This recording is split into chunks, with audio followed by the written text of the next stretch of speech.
Welcome to my YouTube channel students. आज हम इस वीडियो में डिस्कस करने जा रहे हैं त्रिपुरनेनी श्रीनिवास द्वारा लिखी गई one of the most motivational poem I will embrace only the sun. बहुत ही मोटिवेशनल पोइम है। बेसिकली अगर हम लोग त्रिपुरनेनी की बात करें तो वो एक तेलुगु पोइट है और ये जो पोइम है I will embrace only the sun, ये उनकी कलेक्शन ऑफ पोइम रहस्य दयानम में से ली गई पोइम है, जिसको इंग्लिश में ट्रांसलेट किया है के दामोदर ने। और इस बुक का इंग्लिश ट्रांसलेशन का नाम है सीक्रेट मूवमेंट्स। तो coming on to this poem, इस पोइम में पोइट बेसिकली इस चीज़ के ऊपर स्ट्रेस दे रहा है कि there should be originality in our identity. हमारी आइडेंटिटी में एक ओरिजिनलिटी होना ज़रूरी है। किसी को इंस्पिरेशन मानना एक अलग बात है, बट किसी को ब्लाइंडली फॉलो करना, इमिटेट करना, वो एक अलग बात है। जब हम लोग किसी से इंस्पिरेशन लेते हैं, हम लोग उस इंस्पिरेशन से एक नए तरीके से, एक नए क्रिएटिविटी से अपना रंग दे सकते हैं। बट जब हम लोग ब्लाइंडली किसी को इमिटेट करते हैं तो फिर लोग हम लोगों को याद नहीं करते, बल्कि जिसको हम लोग इमिटेट कर रहे हैं केवल उन्हीं को याद करते हैं। हमारा हाल बिल्कुल उस मिरर में दिखाई देने वाली हमारी परछाई, रिफ्लेक्शन के जैसा है, जो अपने आप में एग्जिस्ट नहीं करती। रियलिटी क्या है? हम लोग। और जो रिफ्लेक्शन क्या है? जो आईने में दिखाई दे रही हमारी परछाई। तो in the very first stanza, जब पोइम स्टार्ट होती है तो in the very first stanza poet इसी चीज़ के ऊपर स्ट्रेस दे रहा है कि किस तरीके से हमारी ओरिजिनलिटी, हमारी थिंकिंग, हमारे एटीट्यूड में ओरिजिनलिटी होना बहुत ज़रूरी है। वो क्या कह रहा है, देखिए। In this poem the poet urges us for originality in thinking and attitude rather than being a blind imitator. वो कह रहा है कि किसी को ब्लाइंडली, बिना सोचे समझे फॉलो करने से अच्छा है कि हम लोग अपने अंदर एक ओरिजिनलिटी, एक रियलिटी, एक नयापन लाने की कोशिश करें जो हमारी पर्सनैलिटी का हॉलमार्क हो। In the very first stanza of the poem, the poet urges, in the very first stanza of the poem, the poet urges us not to just become a mere reflection of someone else by imitating them blindly. तो poet starting में ये हम लोगों को कह देता है कि किसी की परछाई बनना, यानी कि किसी को ब्लाइंडली इमिटेट करना, मतलब हम उसी को फॉलो कर रहे हैं और हम लोग उसी की परछाई कहलाएंगे। सपोज किसी शख्स को मैं अपना रोल मॉडल मानता हूं और अगर मैं उस शख्स को ब्लाइंडली उसी के जैसे फॉलो करता जाऊं तो लोग मेरे अंदर भी उसी शख्स को ढूंढेंगे, ना कि मुझे ढूंढेंगे। यानी कि मैं अपनी ओरिजिनलिटी को लूज कर दूंगा। इसीलिए पोइट क्या कहता है? पोइट यही कहता है, in other words the poet here wants to become original and he has conveyed this message through the imagery of a mirror, because what we see in a mirror is just a copy and reflection of our real life. That is why the poet urges us to become original, so that we might not become a carbon copy of someone else, which will never help us in making our identity different from others. Here we must keep in mind that reflection lacks substance, lack of identity and lack of originality. तो in the very first stanza poet अपना idea clear कर देता है। Poet हम लोगों को ये बता देता है कि हमें अपने अंदर ओरिजिनलिटी जो लेके आनी है वो बहुत ज़रूरी है, क्योंकि अगर हम लोग ब्लाइंडली किसी को फॉलो कर रहे हैं तो वो इस चीज़ को एक मिरर की इमेज के साथ हम लोगों को कंपेयर करके हमें रियलिटी को बता रहा है। वो कह रहे हैं कि जैसे जब हम लोग आईने में देखते हैं तो आईने में हम लोगों को रियलिटी ओरिजिनलिटी नहीं दिखाई देती, बल्कि हमारी एक कॉपी दिखाई देती है। जो आईने में है वो हमारी परछाई है, वो तब तक एग्जिस्ट करेगी जब तक हम लोग आईने के बाहर खड़े हैं। अगर मैं आईने के सामने से हट गया तो मेरी परछाई भी वहां से हट जाएगी। यानी कि पॉइंट ये मान रहा है कि जो चीजें हम लोग मिरर में देख रहे हैं that is merely a reflection. अगर हम लोग किसी को फॉलो कर रहे हैं that is we are merely becoming an imitator of someone else. और अगर हम लोग इस तरीके से करेंगे तो जिस काम के लिए हम लोग अपने लाइफ को सार्थक मानना चाहते हैं, यानी कि हम लोग यहाँ पे क्यों हैं, अपनी एक डिफरेंट आइडेंटिटी बनाने, इस भीड़ का एक हिस्सा बनने के लिए नहीं, बल्कि इस भीड़ से अलग एक अपना मुकाम हासिल करने के लिए। बट अगर मैं किसी को ब्लाइंडली इमिटेट करता रहूँगा तो मैं कभी भी इस काम में सफल नहीं हो पाऊंगा। मैं सिर्फ उस पर्सन की एक रिफ्लेक्शन बन के रह जाऊंगा, बिल्कुल उसी प्रकार से जैसे जो मिरर के अंदर हमें दिखाई दे रहा है वो मेरी ओरिजिनलिटी नहीं है, बल्कि वो मेरी एक कॉपी है। इसीलिए पोइट ये कह रहा है कि यहाँ पे हम लोगों को मिरर की इमेजरी से एक चीज को माइंड में रखना है कि मिरर के अंदर जो रिफ्लेक्शन दिखाई दे रही है, जैसे उसके अंदर सब्सटेंस की कमी है, जैसे उसके अंदर ओरिजिनलिटी की कमी है, जैसे उसके अंदर पहचान की कमी है। और उसी प्रकार से पोइट कहता है अगर हम लोग भी किसी के इमिटेटर बन गए, हमारे अंदर भी ये कमियां आ जाएंगी और हम लोग अपनी एक डिफरेंट आइडेंटिटी नहीं बना पाएंगे। In the very next stanza, second stanza में पोइट क्या कर रहा है, वो बहुत ही पावरफुल मेटाफर्स का यूज कर रहा है। मेटाफर क्या है? मेटाफर बेसिकली मेटाफिजिकल पोइट्री में से ली गई एक टर्म है। मेटाफर है जब हम लोग दो डिफरेंट चीजों के बीच में कंपैरिजन कर रहे हैं। नॉर्मल ह्यूमन बीइंग कभी भी ये नहीं सोच सकता कि इन दो चीजों के बीच में कंपैरिजन किया जा सकता है। जैसे हम लोग जॉन डन की पोइट्री की बात करें तो उसने लवर्स को कंपेयर किया है two legs of A compass के साथ। नॉर्मल अगर कोई इंसान हो तो इस एग्जाम्पल को कभी मन में ला भी नहीं सकता था। इसीलिए जो मेटाफर है टू डिस्टिंक्ट चीजों का एक दूसरे के साथ, टू डिफरेंट चीजों का एक दूसरे के साथ कंपैरिजन है, उसे हम लोग कह देते हैं। तो इस पैराग्राफ में वो बहुत ही पावरफुल मेटाफर यूज कर रहा है हिस्ट्री को इलस्ट्रेट करने के लिए। The sensitivity and a sense of responsibility in the poet is reflected through the feelings of sorrow for the people being witnessed by the sky and oceans. In other words, the poet wants to present here that human beings are suffering right from the beginning of its creation. It is their tears, according to the poet, that has filled the 7 oceans, and it is the main reason that the water of the ocean is salty.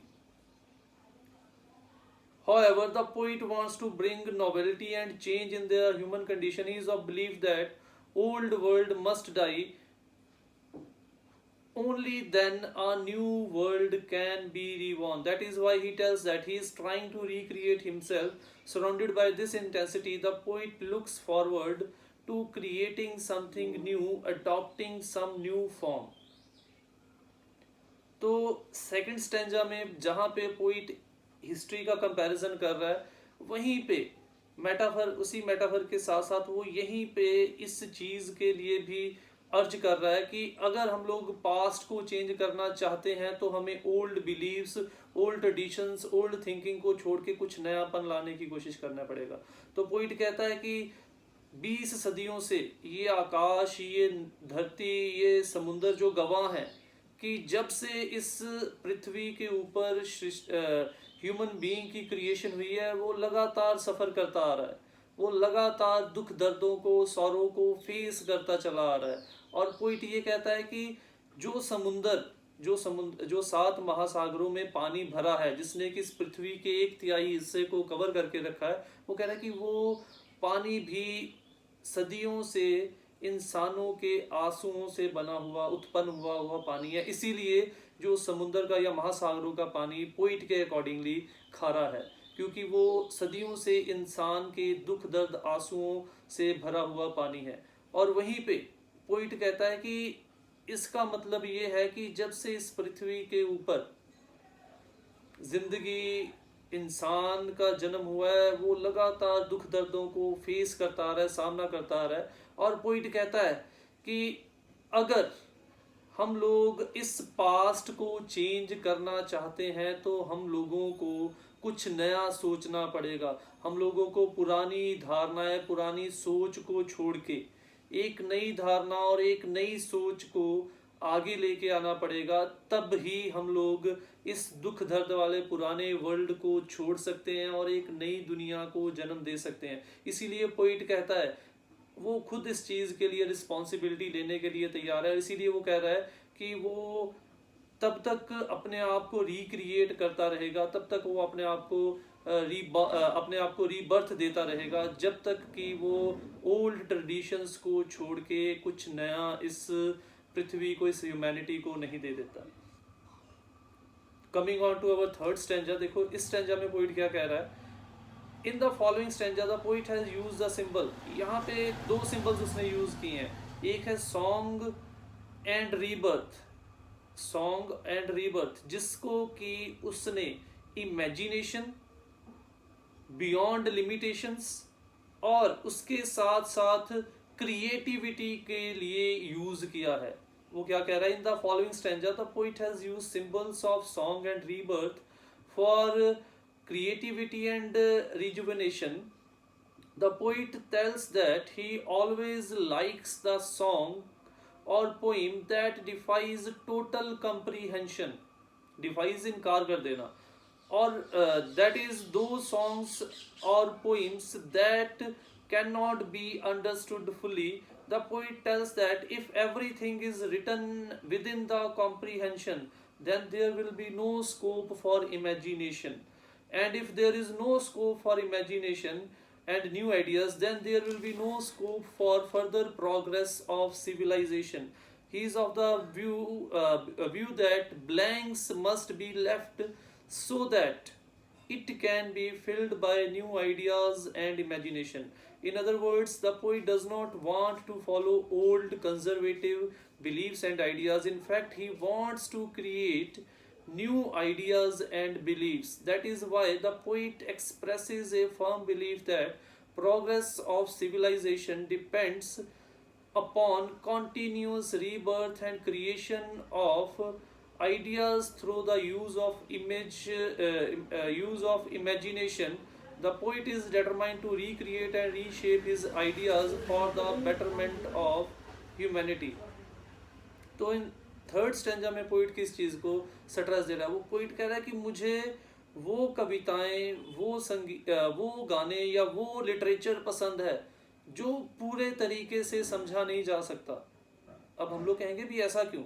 वो कहता है कि जो चीज पूरी समझ में लग गई, जो चीज हमारे पूरी समझ में लग गई, वहां पे हम लोग किसी एंगल को ढूंढने की कोशिश ही नहीं करेंगे, वहां पे हम लोग अपनी इमेजिनेशन को खोलने की कोशिश ही नहीं करेंगे। बट जहां पे कुछ चीजें, कुछ खाली जगहें, कुछ ब्लैंक्स, कुछ चीजें क्लियर नहीं की गई, वहां पे हमारी कल्पना, हमारी इमेजिनेशन, हमारे आइडियाज, हमारी क्रिएटिविटी दौड़ेगी।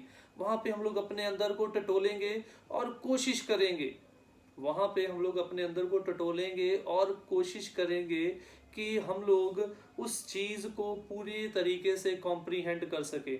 और यही पोइट को पसंद है, क्योंकि ऐसा करने से ही हमारा जो इमेजिनेशन है, हमारी जो क्रिएटिविटी है, वो निखर के और उभर के बाहर निखर के आएगी। और इसीलिए वो कहता है कि जहाँ पे इमेजिनेशन या कल्पना या फिर क्रिएटिविटी के लिए जगह नहीं है, इसका मतलब ये है उस सभ्यता में आगे विकास करने की भी कोई गुंजाइश नहीं है। इसीलिए वो ये मानता है कि कुछ चीजें गॉड ने भी, सृष्टि ने भी हम लोगों से अननोन रखी हैं, ताकि हम लोग उन चीजों को एनालाइज करने के लिए अपनी इमेजिनेशन, अपनी क्रिएटिविटी को दौड़ाएं और इस तरीके से हम लोग पुरानी सोच, पुराने कंजर्वेटिव आइडियाज से बाहर उभर के कुछ नए आइडियाज को इस्तेमाल करेंगे उन चीज़ों को कॉम्प्रीहेंड करने के लिए।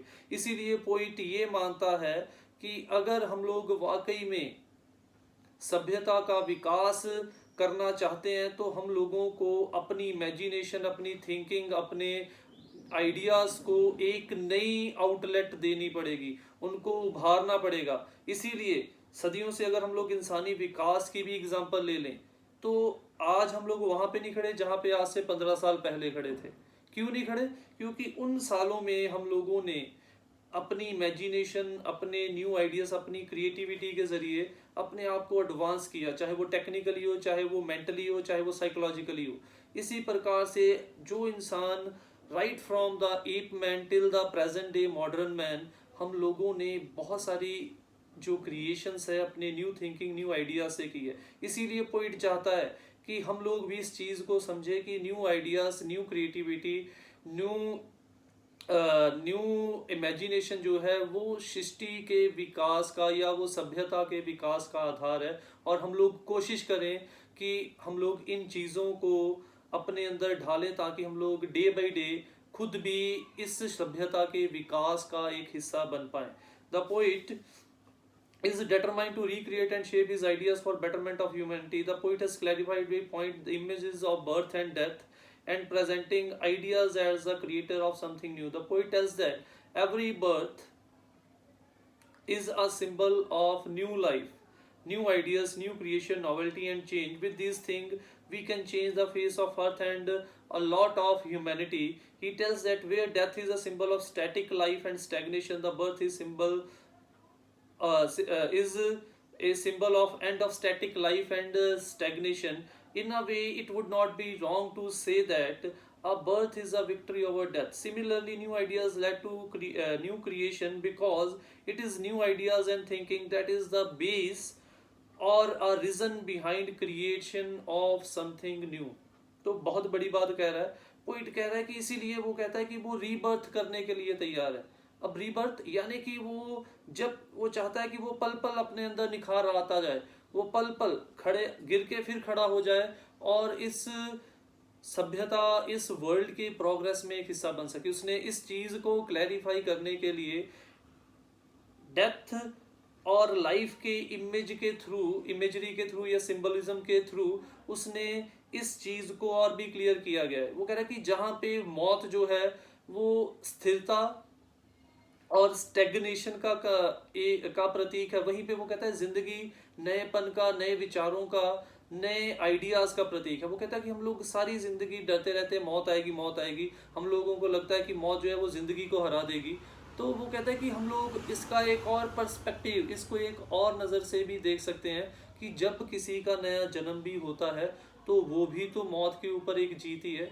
तो उसी प्रकार से वो कहता है कि डेथ के अंदर जो भी स्टेगनेशन, जो भी स्टिलनेस है, उसको जो नया बर्थ है वो खत्म कर देता है। इसीलिए वो कहता है कि नया जन्म किसी का भी हो, वो सिंबॉलिक तौर पे किसी बच्चे का भी हो सकता है, सिंबॉलिक तौर पे मेरे अंदर नई चीज़ों के, नए आइडियाज़ का भी हो सकता है। तो वो कहता है कि नयापन किसी चीज़ का भी हो, वो इस सृष्टि के विकास का आधार है। इसी प्रकार से वो कहता है इसी पैराग्राफ की कंक्लूडिंग लाइन के अंदर, इसी स्टैंजा की कंक्लूडिंग लाइन के अंदर वो कहता है कि आइडियाज जो हैं, नए विचार जो हैं, वो रचना का एक कारण है। वो कैसे? इसकी हम लोग एक एग्जांपल लेके चल सकते हैं कि किसी ने सोचा कि इंसान उड़ सकता है, वो उसकी आइडिया थी, उसकी इमेजिनेशन थी, वो उसकी थिंकिंग थी।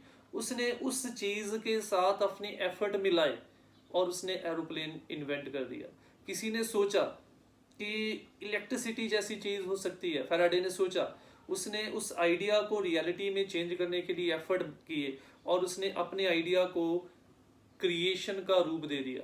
इसीलिए इस चीज में भी कहना कोई गलत बात नहीं है कि नए विचार ही सृष्टि में किसी खोज का, किसी चीज की रचना का कारण बनते हैं। और अगर हम लोग कविता की बात कर ले, ये भी आइडियाज ही हैं। ये आइडियाज ही, जब राइटर इन आइडियाज को पहले सोचता है फिर लिखता है, और इन आइडियाज को जब हम लोग पढ़ते हैं, एनालाइज करते हैं, इंटरप्रेट करते हैं, ये आइडियाज़ ही हम लोगों को इल्यूमिनेट कर देते हैं, ये आइडियाज़ ही हम लोगों को अंदर से एनलाइटन कर देते हैं। और कई बार एडवर्स सिचुएशन में यही आइडियाज़ हैं जो हम लोगों को लाइफ में मूव ऑन करने के लिए इंस्पायर भी कर देते हैं। इसीलिए अगर पोइट यहाँ पे भी ये बात कह रहा है कि ideas are the reason for creation, तो वो कुछ गलत बात नहीं कह रहा।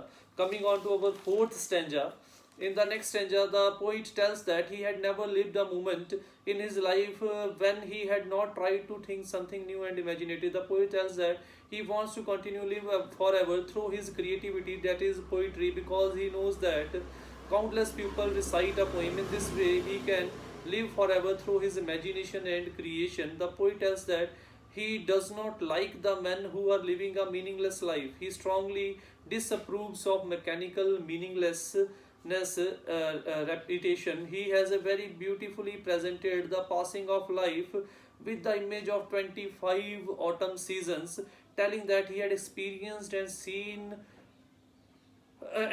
a lot in these years. That is why he talks about casting himself anew with new ideas, because he has never lived a moment in his life where he has not tried to find something new or think something new. That is why he tells that he is able to suggest how to live our lives in a more meaningful manner. In the end of the stanza, he reaffirms that how strongly he lives through new ideas. He ends the stanza with a pledge for keeping one's individuality. That is why he tells that he will not rest until the mirrors are broken. In other words, he wants that all reflection must be broken and originality must be restored. तो इस paragraph में वो कहता है कि मुझे वो लोग, वो कविताएं, वो पोइट्री बिल्कुल पसंद नहीं है जो एक ही विचार को बार बार रिपीट करते रहें। वो कह रहा है कि वो पास्ट की थिंकिंग को, वो कंजर्वेटिंग थिंकिंग को, एक ही विचार को फॉलो करने वाला इंसान नहीं बन जाता। वो कहता है मुझे वो लोग भी नहीं पसंद जो बिना किसी इन्वेंशन के आंखें बंद करके एक ही विचारधारा को पूरी जिंदगी, एक ही आइडिया को पूरी जिंदगी बिना किसी चेंज के फॉलो करते रहते हैं। वो कह रहा है कि ऐसे लोग उसे अंदर से खोखले दिखाई देते हैं जो कभी भी कुछ नया करने की कोशिश नहीं करते। और इसीलिए पोइट ये कहता है, वो कहता है कि जब हम लोगों ने कुछ नया करने की कोशिश ही नहीं की तो फिर हमारा इस पृथ्वी पे जन्म लेने का फायदा ही क्या, फिर हमारी लाइफ की सार्थकता ही क्या अगर मैं अपनी कोई पहचान ही नहीं बना सका। इसीलिए पोइट वो खुद के ऊपर फिर से वो अपनी एग्जांपल दे रहा है। वो कहता है कि अगर वो खुद की बात करे, अभी तो उसने दूसरे वो लोग नहीं पसंद उसको कि जो लोग एक ही विचारधारा को पूरी जिंदगी फॉलो करते रहते हैं, कुछ नया करने की कोशिश नहीं करते। बट वहीं पे पोइट अपनी एग्जांपल दे रहा है। वो कह रहा है कि उसने अपनी जिंदगी का एक भी लम्हा ऐसा नहीं गुजारा जब उसने कुछ नया ना सोचा हो, जब उसने कुछ नया क्रिएट करने के बारे में अपने माइंड में विचार ना लाया हो। क्यों? पोइट कहता है कि क्योंकि उसे पता है कि कुछ नयापन वो लेके आएगा, तब ही वो इस दुनिया में अपनी एक नई पहचान, एक छाप छोड़ के जा पाएगा। इसीलिए पोइट कहता है कि 25 साल उसकी जिंदगी के गुजर चुके हैं। वो किस इमेजरी से वो 25 सालों के बारे में बता रहा है, 25 ऑटम सीजन्स। 25 सालों में उसने, वो कहता है कि इंसानी दुख दर्दों को बड़ी करीबी से, जिन दुख दर्दों के बारे में वो सेकंड स्टैंजा में बात कर रहा था, वो कह रहा है कि 25 सालों में उनने उन चीज़ों को बड़ी बारीकी से देखा है, एनालाइज किया है, तजुर्बा किया है उन चीज़ों का। और उसने उन चीज़ों से एक चीज़ को सीखा है कि अगर हम लोग उन कंडीशंस को, उन हालातों को चेंज करना चाहते हैं तो हम लोगों को हमेशा नए विचार, नए आइडियाज़, नई क्रिएटिविटी करते रहना चाहिए। तभी हम लोग उन हालातों से, एडवर्स सिचुएशन से हम लोग प्रॉस्पेरस सिचुएशन में पहुंचेंगे। तभी कोई बॉटम से टॉप की तरफ पहुंचेगा। जैसे अब्दुल कलाम की एग्जांपल है, वो अपने पहले मिशन में फेल हुए, इसरो के चीफ ने वो सारी की सारी रिस्पॉन्सिबिलिटी अपने ऊपर ले ली, बट उन्होंने वहीं पे रीबर्थ लिया, उन्होंने अपने आप को रिक्रिएट किया। अब्दुल कलाम ने, उन्होंने वहां पे हार नहीं मानी, उन्होंने अपने आप को रिक्रिएट किया, अपने आप को रीबर्थ दिया और दोबारा कोशिश की। और वो तब तक कोशिश करते रहे जब तक उनको कामयाबी नहीं मिली। और ये उन्हीं एफर्ट्स का नतीजा है, उन्हीं कोशिशों का, उन्हीं न्यू आइडियाज, न्यू क्रिएटिविटी का नतीजा है कि even after his death he will live for ever, वो हमेशा जिंदा रहेंगे। और यही कारण है कि उनके एफर्ट्स थे जिनको फ्रूट लगा, और वो आज हमारे बीच में मिसाइल मैन के नाम से जाने जाते हैं। और इसीलिए पोइट भी ये मानता है कि वो भी अगर पूरी जिंदगी, मरने के बाद हमेशा जिंदा रहना चाहता है, तो उसके पास रचना का एक ही जरिया है, वो है उसकी पोइट्री। वो चाहता है कि वो अपनी पोइट्री से नए नए विचारों को जन्म दे, और उन विचारों के जरिए वो हमेशा जिंदा रहेगा हम सब लोगों के बीच में। और उसके साथ साथ पोइट कहता है कि उसने इन सभी चीज़ों को खुद तजुर्बा किया है। 25 साल उसकी ज़िंदगी गुजर चुके हैं इन चीज़ों को तजुर्बा करते हुए, एक्सपीरियंस करते हुए। इसीलिए वो आज हम लोगों को कैसे ज़िंदगी जीनी है, कैसे पहचान बनानी है, उस चीज़ के बारे में नॉलेज देने के काबिल बना है। इसीलिए पोइट कंक्लूडिंग लाइंस में ये कहता है कि वो तब तक जैसे अब्दुल कलाम ने तब तक हार नहीं मारी जब तक उन्होंने अपनी पहचान नहीं बना ली, तब तक हमारे क्रांतिकारियों ने, तब तक हमारे फ्रीडम फाइटर्स ने हार नहीं मारी जब तक उन्होंने अपने देश को आज़ादी दिला दी। उसी प्रकार से पोइट कह रहा है कि वो भी तब तक नए आइडियाज़, नई थिंकिंग, नई क्रिएशन को जन्म देना, अपने अंदर उत्पन्न करना नहीं छोड़ेगा जब तक कि वो उन सभी आइनों को तोड़ देगा जो, जिन आइनों में झांकने से उसे अपनी पहचान नहीं बल्कि अपनी परछाई दिखाई देती है। यानी कि वो ये कहता है कि वो तब तक एफर्ट्स करता रहेगा जब तक वो अपनी इस दुनिया में एक डिफरेंट आइडेंटिटी नहीं बना लेता, वो इस भीड़ में से एक अलग इंसान नहीं बन जाता। दुनिया में बड़े भगत सिंह आए, उससे पहले भी बहुत भगत सिंह थे, उसके बाद भी बहुत भगत सिंह आए, बट हम किसे याद करते हैं? उसी भगत सिंह को याद करते हैं जिस भगत सिंह ने अब इस देश के लिए अपनी जान को सेक्रीफाइस किया। और वो कैसे उनकी ये पहचान बनी? उन्होंने उनके एफर्ट्स, उनके सेल्फलेस सेक्रीफाइस के थ्रू ही ये पहचान बनाई। इसीलिए पोइट भी यही चाहता है कि वो भी ऐसा ही करता रहे, और तब तक वो कोशिश करता रहेगा जब तक वो अपनी पहचान नहीं बना लेता। Coming on to our last stanza, in the concluding stanza, the poet has used the metaphor of sun and moon. Here, sun stands for originality and an independent self, and moon stands for reflection and dependency. Seeing this wide difference between the sun and the moon, the poet reaffirms that he will embrace only the sun. He cannot love the moon with all its brilliance and beauty because it is a symbol of dependency and reflection, and that is why it cannot be ideal or role model in his life. Even the moon shines with the light of the sun. Here we can take the sun also as a symbol of path of struggle and difficulty. However, the poet still wishes to embrace only the sun at the cost of his life, suggesting risks on the path of those who think differently. In other words, poet wants to tell that the path of difficulty or known individuality might be full of difficulties and problems, but still there is a great feeling of fulfillment and satisfaction in doing so. तो इन concluding stanza में वो इस poem का जो निचोड़ है, इस poem का जो क्रक्स है, वो निकाल के बाहर दे देता है। वो सूर्य और चांद के सिंबल के थ्रू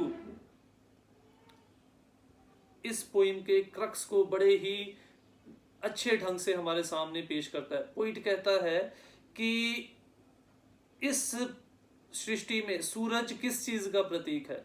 वो नएपन का प्रतीक है। क्यों? क्योंकि जितनी भी लाइफ पॉसिबल है इस पृथ्वी के ऊपर, मौसमों का बदलना, फसलों का पकना, फलों का पकना, डे एंड नाइट का होना, वो सूरज के कारण पॉसिबल है। यानी कि सूरज इंडिपेंडेंसी का और एक डिफरेंट इंडिविजुअलिटी का प्रतीक है।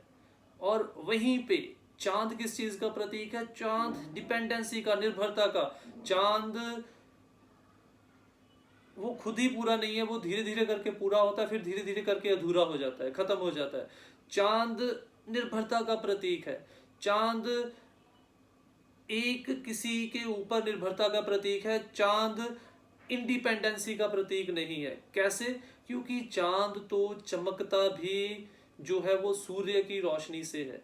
इसीलिए पोइट कहता है चांद खूबसूरत हो सकता है। चांद अलग अलग पोइट, अलग अलग शायरों को अट्रैक्ट कर सकता है उनको इस्तेमाल करने के लिए, बट पोइट कहता है कि मेरे लिए मेरा रोल मॉडल हमेशा सूर्य ही होगा।